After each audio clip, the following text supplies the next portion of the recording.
নমস্কার, স্বপ্নাবিক নিউজ নেটওয়ার্কে স্বাগত। বর্ধমান দুর্গাপুর লোকসভা কেন্দ্রে হারের পর নিজের জায়গা ফিরে পেতে মরিয়া ব্রাত্য দিলীপ ঘোষ। এই হার থেকে শিক্ষা নিয়ে নিজের আগের ছন্দে ফিরতে চান দিলীপ বাবু। দলের বাতলে দেওয়া পথে শুধু নয়, নিজে থেকেই এলাকায় গিয়ে দলীয় কর্মীদের সঙ্গে কথা বলে এলাকার সমস্যা ও সমাধান করার সিদ্ধান্ত নিয়েছেন দিলীপ ঘোষ।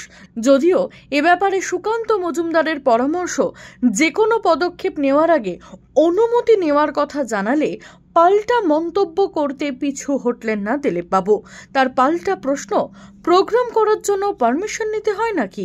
পার্টির চিনি যে কোনো জায়গাতে যেতে পারেন, কোনো অসুবিধা নেই, কিন্তু সেটাকে সিনক্রোনাইজ করে গেলে ভালো হয়। পার্টির যারা নেতৃত্ব আছে সবাইকে সব জায়গায় যেতে হবে, যাতে সব গোটা পশ্চিমবঙ্গটা আমরা কভার করতে পারি। যেখানে আক্রমণ হচ্ছে কার পারমিশনে হচ্ছে? কর্মীরা যখন ফোন করে, যখন কান্নাকাটি করে, বাড়ি ছাড়া হয়, তার কাছে কি ফর্মালিটি থাকবে, পার্টি থাকবে, নাকি মানবতা থাকবে? বহু কর্মী আজকে বিভিন্ন জেলা অফিসে এসে থাকছেন। ওনারা এখানে এসছেন সুন্দরবনের থেকে, আমাদের কর্মীরা আমার সঙ্গে দেখা করলেন এসে, তারা ভোটের পরে চলে এসছেন।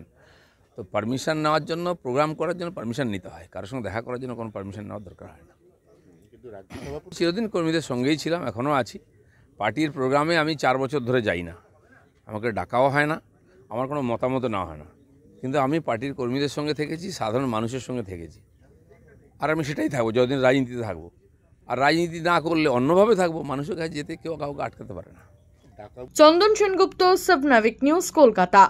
সমস্ত খবরের আপডেট পেতে লাইক করে সাবস্ক্রাইব করুন স্বপ্নাবিক নিউজ। সেই সঙ্গে বেল বাটন প্রেস করতে ভুলবেন না।